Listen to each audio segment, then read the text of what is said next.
Google AdSense के लिए apply कर रहे हैं और गूगल एडसेंस आपको अप्रूवल नहीं दे रहा, तो ये वीडियो आपके लिए बहुत ही हेल्पफुल होने वाली है। इस वीडियो के बाद आपको कोई पेड कोर्स या कोई पेड सर्विस आपको नहीं बाय करनी पड़ेगी। तो ये वीडियो स्टार्ट करते हैं। सबसे पहले आपने कुछ इसकी मिस्टेक्स हैं उन्हें नोट कर लेना है, जिनकी वजह से आपको गूगल एडसेंस अप्रूवल नहीं दे रहा होता। तो सबसे पहले मेरा आपसे क्वेश्चन है कि आपने गूगल एडसेंस का अप्रूवल लेना क्यों है? गूगल एडसेंस आप किस वजह से आप उसके लिए अप्लाई कर रहे हैं? तो आपका यही जवाब होगा जो कि मोस्टली लोगों का होता है कि आपने उसे अर्निंग के लिए इम्प्लीमेंट करना है। तो दोस्तों हमेशा आपने क्वालिटी पे फोकस करना होता है, ना कि आपने अर्निंग पे करना होता है। इस फील्ड में आपको बहुत देर से अर्निंग होती है और इसमें आपको पता है कि आपने कितनी मेहनत करनी होती है, वेबसाइट से लेके उसकी बैकलिंक, उसकी ट्रैफिक, उसके सब कुछ जेन्युइन रखना पड़ता है। अगर आप कुछ भी फेक करेंगे ड्राइव वगैरह, तो आपको गूगल एडसेंस क्या कुछ भी आपको इससे अर्निंग नहीं होगी। तो ये वीडियो आपके लिए बहुत ही हेल्पफुल है अगर आप लॉन्ग टर्म ब्लॉगिंग करना चाहते हैं। तो गूगल एडसेंस अप्रूवल के लिए आपने कुछ स्टेप्स को फॉलो कर लेना है, जिन्हें मैं भी फॉलो करके गूगल एडसेंस अप्रूवल लेता रहा हूँ और मुझे भी इजीली मिल जाता रहा है। 1-2 बार अप्लाई करना ये कॉमन है। इसके बाद आपको अप्रूवल मिल जाता है रिजेक्शन के बाद। अगर बार-बार रिजेक्शन आ रही है, तो फिर आपको इसके में जो है ना कुछ मज़ीद इम्प्रूवमेंट भी करनी होती है। सबसे मेन जो चीज़ होती है उसका स्ट्रक्चर होता है आपके कंटेंट का। तो जो मोस्टली यूट्यूबर्स आपको बताते हैं कि आपने पेजेस क्रिएट करना है और मिनिमम इतनी पोस्ट रखनी है, 10, 20, 30 जो भी आपको बताते हैं क्वांटिटी, तो टॉप लेवल डोमेन, ये भी ज़रूरी चीज़ें हैं। लेकिन आपने कुछ एडवांस करना है। सबसे पहले आपने गूगल एडसेंस का अप्रूवल लेने के लिए आपने जो कंटेंट होगा उसका स्ट्रक्चर बनाना है। स्ट्रक्चर क्या होता है? वो ये चीज़ होती है। जैसे कि आपने अगर मेरी प्रीवियस वीडियो देखी होगी तो आपको बताया था कि ये टेम्पलेट आपको किस तरह हेल्प करेगी। तो स्ट्रक्चर बेसिकली ये चीज़ होती है। गूगल इस चीज़ को देखता है कि आप कंटेंट लिखते किस तरह का हो, कि आपका वो स्ट्रक्चर किस तरह का है, यूज़र इंटरफेस कैसा है उसके स्ट्रक्चर का, ठीक है? ये मेन चीज़ इंपॉर्टेंट होती है।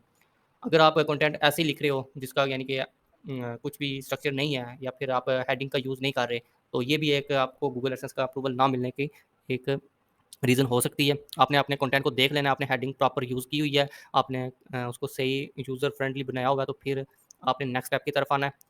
ये जो पेजेज़ होते हैं, ये तो मोस्टली ब्लॉग जो भी आप क्रिएट करते हैं, उसमें लाज़मी आपने ऐड करने होते हैं, ये इतना मसला नहीं है। उसके बाद आपने ये सेक्शन देखने होते हैं, जो भी आप मेन्यू में यूज़ करोगे या फूटर पे यूज़ करोगे या कहीं भी जहाँ आप लिंक पेस्ट कर सकते हो, उस सेक्शन में आप देखना होगा कि आपने का कोई भी सेक्शन खाली ना हो, ठीक है? आपने हमेशा कोई ना कोई लिंक उसमें लगाए रखना है। अगर फॉर एग्ज़ाम्पल अगर यूज़र आपका यहाँ क्लिक करता है रिसेंट जॉब्स पे, तो यहाँ क्लिक करते ही उसको रिसेंट जॉब का पेज दिखना चाहिए जहाँ उसे रीडायरेक्ट होना है, ठीक है? अगर आप रीडायरेक्ट नहीं करोगे, अगर आप उसको यानी कि ऐसे ही छोड़ दोगे, फिर भी आपको अप्रूवल नहीं मिलेगा। आपने कोई ना कोई लिंक इसमें पेस्ट करना होगा। अगर नहीं पेस्ट करते तो ये फिर आपने रिमूव कर देना है, ठीक है?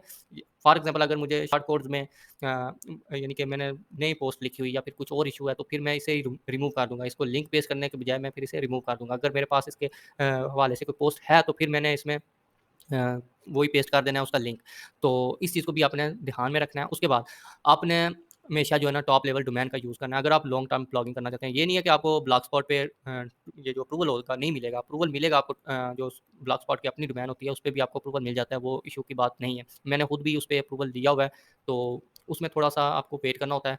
तो उसके बाद आपने आपका जो भी उसका वॉल्यूम होगा, यानी कि आपके विज़िटर ट्रैफ़िक जो भी होगी, उसकी जो पेज व्यूज़ होंगे, वो अप टू 50 होंगे। यानी कि आपके ब्लॉग पे टोटल ट्रैफ़िक गूगल से 50 आनी चाहिए, यानी कि आपका गूगल में कंटेंट इंडेक्स होना चाहिए, उसमें से कुछ ना कुछ ट्रैफ़िक आनी आपके ब्लॉग पे, ये ज़रूरी है। ये आप चीज़ नोट कर लें। उसके बाद कोई भी सेक्शन एम्प्टी नहीं होना चाहिए, जो कि मैं ऑलरेडी बता चुका हूँ कि आपने इस सेक्शन को अच्छे से देख लेना है। कोई भी सेक्शन इसका एम्प्टी नहीं होना चाहिए, यानी कि खाली नहीं होना चाहिए। आपने हर एक चीज़ में लिंक लगाए रखना है। उसके बाद क्लीन एंड यूनिक डिज़ाइन। आपने हमेशा अपने जो भी टेम्पलेट आप यूज़ कर रहे हैं, आपको यानी कि मैं आपको फ़ोर्स नहीं कर रहा कि आपने यही बाय करना है। आपको जो टेम्पलेट अच्छा लग रहा है, जिस पे आपको अच्छा है, यानी कि उसका यूज़र इंटरफ़ेस अच्छा है, उसका क्लीन है, इतना रश कंटेंट नहीं लग रहा, आपने वही टेम्पलेट बाय करना है, ठीक है? तो फ्रेंड्स, एक बहुत ही अहम पॉइंट जो गूगल एडसेंस बहुत ही स्ट्रिक्टली नोट करता है, वो ये है कि आप लॉन्ग टर्म ब्लॉगिंग करना चाहते हो या फिर ये सिर्फ़ आपने गूगल एडसेंस अप्रूवल लेने के लिए वेबसाइट बनाई है। अगर आप का ये इरादा है कि आपने गूगल एडसेंस अप्रूवल लेके इधर-उधर से फेक ट्रैफ़िक जनरेट करके अपने ब्लॉग पे लाएँ, तो फिर गूगल एडसेंस इस चीज़ को जज कर लेता है। वो किस तरह करता है कि आपका कंटेंट का स्ट्रक्चर वो देखता है, जो कि मैं आपको मेन चीज़ बता चुका हूँ और अक्सर यूट्यूबर्स आपको ये चीज़ें नहीं बताएँगे। तो आपने अपना जो भी कंटेंट होगा, इसका स्ट्रक्चर हमेशा अपने ऑथेंटिक रखना है और आपने उसको ये फ़ील करवाना है। अगर उसका बॉट जो होता है, वो आता है, ट्रैवल करता है या फिर वो मैनुअली उनकी टीम आपकी वेबसाइट को ट्रैवल करती है, तो फिर उनको ये लगना चाहिए कि आप एक लॉन्ग टर्म ब्लॉगिंग करने वाले हैं, ठीक है? अगर उन्हें नहीं ये लगेगा, तो फिर वो आपकी वेबसाइट को अप्रूवल नहीं देंगे। तो आई होप आपको ये चीज़ें समझ आ गई होंगी, तो वीडियो को लाइक ज़रूर करें और नेक्स्ट जो अपडेट होगी वो मैं आपको बताऊँगा। अगर आप ब्लॉगिंग से कॉपी पेस्ट करके अर्निंग करना चाहते हैं, तो आपको नेक्स्ट वीडियो में मैं आपको बताऊँगा कि आपने वो किस तरह अपने सेटअप लगाना है।